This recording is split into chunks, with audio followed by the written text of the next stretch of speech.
تاکہ میری بے ہوشی کا فائدہ اٹھایا جا سکے۔ کبھی کبھی ہم رشتوں کو جاننے اور سمجھنے میں غلطی کر جاتے ہیں، اور میرے ساتھ بھی کچھ ایسے ہی ہوا تھا۔ میں اپنے دیور اظہر پر بہت زیادہ اعتبار کرتی تھی، اسی لیے اس کے لائے ہوئے پرفیوم بہت خوشی سے سونگھ لیا کرتی تھی، لیکن مجھے ہرگز بھی اس بات کا اندازہ نہیں تھا کہ ان پرفیوم میں بے ہوشی کی دوا ملی ہوئی ہے۔ رات جب میں نے بے ہوشی کا ڈرامہ کیا تو کچھ ہی دیر کے بعد کمرے کا دروازہ کھول کر جو اندر انسان آیا، اس کے بارے میں تو میں کبھی گمان بھی نہیں کر سکتی تھی۔ مجھے لگا تھا کہ میرے کمرے میں آنے والا شخص اظہر ہوگا، لیکن اس وقت میری آنکھیں کھلی رہ گئیں جب میں نے دیکھا کہ وہ کوئی اور نہیں بلکہ میری دیورانی شمائلہ تھی، جس نے کمرے کے اندر آ کر کمرے کا دروازہ بند کیا اور پھر پرفیوم کی شیشی اٹھا کر میرے پورے جسم پر پرفیوم لگا دیا۔ اس کے بعد اس نے موبائل سے میری کچھ نازیبا تصاویر بنائیں اور واپس کمرے سے باہر جانے لگی کہ میں اٹھ کے بیٹھ گئی۔ میں سوچ بھی نہیں سکتی تھی کہ میری دیورانی میرے ساتھ ایسا بھی کچھ کر سکتی ہے، جبکہ میں نے اسے ہمیشہ اپنی بہن کی جگہ رکھا۔ مجھے سمجھ نہیں آ رہا تھا کہ شمائلہ میرے ساتھ یہ سب کیوں کر رہی ہے، اس لیے میں نے اسے فوراً آواز دے کر روکا۔ میری آواز پر وہ اچھل پڑی۔ اسے بالکل بھی اندازہ نہیں تھا کہ میں بے ہوش نہیں ہوں۔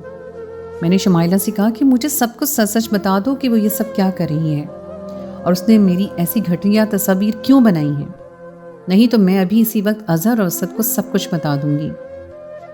شمائلہ میری بات کا جواب دیے بنا ہی کمرے سے نکل کر بھاگنے لگی۔ میں بھی اس کے پیچھے پیچھے باہر نکلی اور اسے آواز دے کر روکنے لگی۔ شمائلہ کا کمرہ اوپر تھا۔ جیسے ہی وہ سیڑھیاں چڑھنے لگی میں نے زور سے اسے ایک اور آواز لگائی، وہ تو نہ رکی، لیکن اظہر اپنے کمرے سے باہر نکل آیا۔ شمائلہ اتنی بدحواس ہو گئی تھی کہ اسے یہ بھی خیال نہیں رہا کہ میری آواز سے اظہر بھی اٹھ سکتا ہے۔ اظہر کو دیکھ کر تو اس کے چہرے کا رنگ ہی بدل گیا، وہ اپنی جگہ کھڑی رہ گئی۔ اظہر جو شاید گہری نیند سے اٹھ کر آیا تھا پریشانی سے پوچھنے لگا کہ بھابھی سب خیریت تو ہے نا؟ آدھی رات کو یہ سب کیا ہو رہا ہے؟ میرے لیے اظہر کو سچ بتانا بہت ہی مشکل تھا، لیکن میری بات عزت کی تھی، اس لیے میں نے اظہر کو بتا دیا کہ کس طرح اس کی بیوی آدھی رات کو میرے کمرے میں آ کر میری تصویریں بنا رہی تھی۔ اسد نے میری بات پر حیران ہوتے ہوئے شمائلہ کے ہاتھ سے فون کھینچا تو حیرت سے کہنے لگا کہ یہ تو میرا موبائل فون ہے۔ وہ غصے سے شمائلہ سے پوچھنے لگا کہ تم میرے فون کے ساتھ بھابھی کے کمرے میں کیا کر رہی تھیں؟ لیکن شمائلہ کو تو جیسے سکتا ہو گیا تھا، اس نے اظہر کی بات کا کوئی جواب نہ دیا۔ میں نے اظہر سے کہا کہ پرفیوم میں کچھ ایسا ملا ہوا تھا جس کی وجہ سے میں 3-4 راتوں سے بے ہوش ہو رہی تھی، اور شمائلہ میری اسی بے ہوشی کا فائدہ اٹھا رہی تھی۔ آخر پرفیوم میں ایسا کیا تھا؟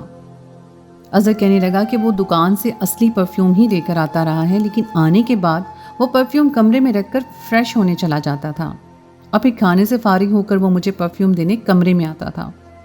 اسے ہرگز بھی اندازہ نہیں تھا کہ پرفیوم میں کیا ملا ہوا تھا۔ اظہر نے آگے بڑھ کر شمائلہ کو بالوں سے پکڑ لیا تھا، اور شمائلہ کے ساتھ وہ بہت سختی سے پیش آ رہا تھا۔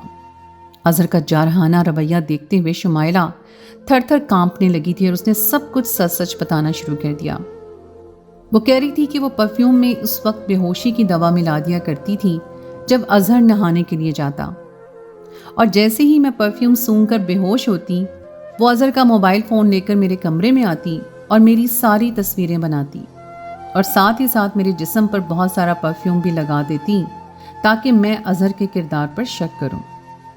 شمائلہ کہہ رہی تھی کہ وہ صحیح موقع کے انتظار میں تھی کہ جب وہ اظہر کے کردار کی دھجیاں بکھیرتی اور ثبوت کے طور پر وہ اظہر کے موبائل میں موجود میری تصاویر کو استعمال کرتی۔ شمائلہ کے اس انکشاف نے مجھے حیران کر دیا تھا کہ وہ خود ہی اپنے شوہر کو ذلیل کرنا چاہتی تھی اور اپنے شوہر کے کردار کو داغدار بنانا چاہتی تھی۔ شمائلہ کہہ رہی تھی کہ وہ اظہر کے ساتھ شادی نہیں کرنا چاہتی تھی، لیکن اس کے ماں باپ نے زبردستی اس کی شادی اظہر سے کروا دی۔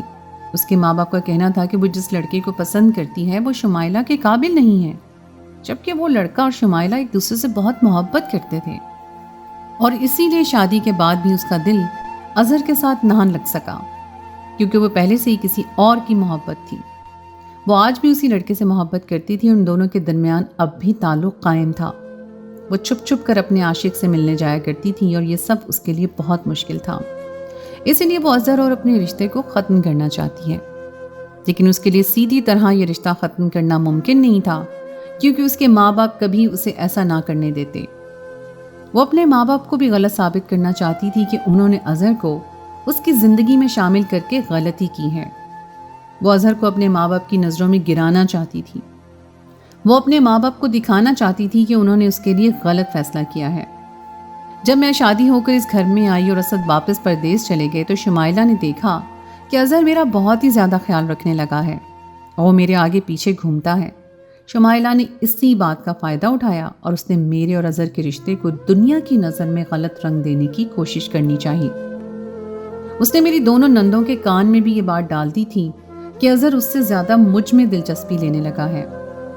وہ چاہتی تھی کہ میں اپنے جسم سے اٹھنے والی خوشبو کو لے کر اظہر کے اوپر شک کروں اور وہ میرے شک کو یقین میں بدل کر اظہر کے موبائل فون میں کھینچی گئی میری تصاویر کو مجھے ہی دکھا دے اور خود اظہر سے طلاق لے کر اس گھر سے چلی جائے۔ شمائلہ کی باتوں نے میرے اور اظہر کے سر پر جیسے آسمان گرا دیا تھا۔ اظہر بے یقینی کے عالم میں شمائلہ کو دیکھ رہا تھا اور مجھے بھی یقین نہیں آ رہا تھا کہ وہ اپنی محبت کو حاصل کرنے کے لیے یوں اپنے ہی شوہر کو بد کردار ثابت کرنا چاہتی ہے۔ اظہر نے ایک زوردار تھپڑ شمائلہ کے چہرے پر مارا۔ اس کے لیے اپنا غصہ ضبط کرنا بہت ہی مشکل ہو گیا تھا۔ کوئی بھی غیرت مند مرد یہ بات کیسے برداشت کر سکتا تھا کہ اس کی بیوی اس کے نکاح میں ہوتے ہوئے بھی کسی غیر مرد کے ساتھ تعلق میں رہے۔ اس نے تو شمائلہ کو حد ہی کر دی۔ اپنے ناجائز تعلق کو نبھانے کے لیے اس نے ہم دونوں کو نشانہ بنا لیا۔ میرے تو یہ سوچ کر رونگٹے کھڑے ہو گئے تھے کہ اگر میں شمائلہ کی اس مکاری کو نہ پکڑتی تو وہ میری نظروں میں اظہر کو پوری طرح گرا چکی ہوتی اور ہمارے گھر کی بنیاد ہل جاتی۔ اسد کو جب یہ بات پتہ چلتی تو وہ کبھی اپنے بھائی کو معاف نہ کرتے اور یوں شمائلہ کی غلطی کی وجہ سے سب کچھ تباہ و برباد ہو جاتا۔ اظہر نے شمائلہ کو اسی وقت طلاق دے کر گھر سے نکال دیا تھا اور اپنے موبائل فون میں موجود میری تمام تصویروں کو بنا دیکھے ہی ڈیلیٹ کر دیا تھا۔ شمائلہ آدھی رات کو ہی اپنا سامان لے کر نکل گئی تھی اور اظہر نے دونوں ہاتھ جوڑ کر مجھ سے معافی مانگی تھی، لیکن میں جانتی تھی اظہر کا کوئی قصور نہیں ہے۔ اظہر مجھ سے کہہ رہا تھا کہ اس نے شمائلہ سے بہت محبت کی اور کبھی شمائلہ کو کسی چیز کی کمی نہیں ہونے دی، لیکن شمائلہ کا رویہ پہلے ہی دن سے اس کے ساتھ کچھ ٹھیک نہیں تھا۔ لیکن اظہر یہی سوچ کر اس سے محبت کرتا رہا کہ ایک نہ ایک دن شمائلہ خود ہی اس کی بن جائے گی۔ اظہر کو بالکل بھی معلوم نہیں تھا کہ شمائلہ کا اس کے پیچھے کسی کے ساتھ افیئر تھا۔ شمائلہ اپنے بسے بسائے گھر کو اپنے ہی ہاتھوں توڑ کر نکل گئی تھی اور کچھ ہی دنوں بعد ہمیں یہ دل دہلانے والی خبر ملی کہ اس نے خودکشی کر لی ہے۔ انسانیت کے ناطے میں شمائلہ کے گھر اس کے ماں باپ سے ملنے کے لیے گئی تو اس کی ماں نے روتے ہوئے بتایا کہ شمائلہ نے جس لڑکے کے لیے اظہر جیسے مرد کو چھوڑ کر واپس آئی تھی اسی لڑکے نے شمائلہ کو اپنانے سے صاف انکار کر دیا تھا۔ وہ محض شمائلہ کے ساتھ بدگزاری کر رہا تھا اور شمائلہ اس کی محبت کے دھوکے کو سچ سمجھ بیٹھی تھی۔ اس لڑکے نے شمائلہ کو صاف لفظوں میں کہہ دیا کہ وہ ایک طلاق یافتہ عورت کو اپنے گھر کی عزت نہیں بنا سکتا، اور وہ بھی ایک ایسی لڑکی کو جس نے اپنے شوہر کی عزت کو اچھالنے کی پوری کوشش کی ہو۔ اس بات نے شمائلہ کو پوری طرح توڑ دیا تھا کہ جس شخص کی محبت میں اس نے سب کچھ تباہ کر دیا وہی شخص اسے چھوڑ کر چلا گیا۔ کچھ دن شمائلہ اپنے کمرے میں بند رہی اور پھر ایک دن اس نے اچانک ہی خودکشی کر لی۔ شاید وہ زندگی سے ہار گئی تھی۔ شمائلہ کا انجام دیکھ کر مجھے بہت ہی رونا آیا۔ ہمارے ارد گرد ایسی بہت سی لڑکیاں ہیں جو اپنی شادی شدہ زندگی کو اپنے ہی ہاتھوں برباد کر دیتی ہیں اور پھر بعد میں بھی ان کے ہاتھ کچھ نہیں آتا۔ اصل محبت وہی ہوتی ہے جو نکاح کے بعد ہو، اور اگر کبھی نکاح سے پہلے محبت ہو جائے تو بہتر یہ ہے کہ یا تو اسے محرم بنا لیا جائے یا اسے ایک بھول سمجھ کر بھلا دیا جائے۔ وقت ہر زخم کو بھر دیتا ہے اور اظہر بھی وقت کے ساتھ ساتھ زندگی میں آگے بڑھ گیا۔ میں نے ایک بہت ہی اچھی لڑکی ڈھونڈ کر اظہر کی شادی کروا دی تھی اور وہ ایک دفعہ پھر اپنا گھر بسا چکا تھا۔ اگر کوئی خسارے میں رہا تھا تو وہ صرف شمائلہ تھی جو اپنی زندگی سے ہاتھ دھو بیٹھی تھی۔ تو دوستو، یہ تھی میری آج کی کہانی۔ امید ہے آپ کو آج کی کہانی پسند آئی ہوگی۔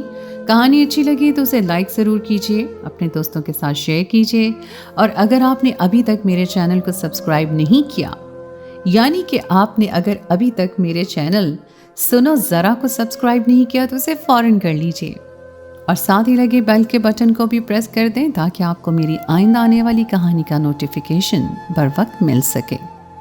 اگلی کہانی تک کے لیے مجھے اجازت دیجیے۔ خدائے پیمان۔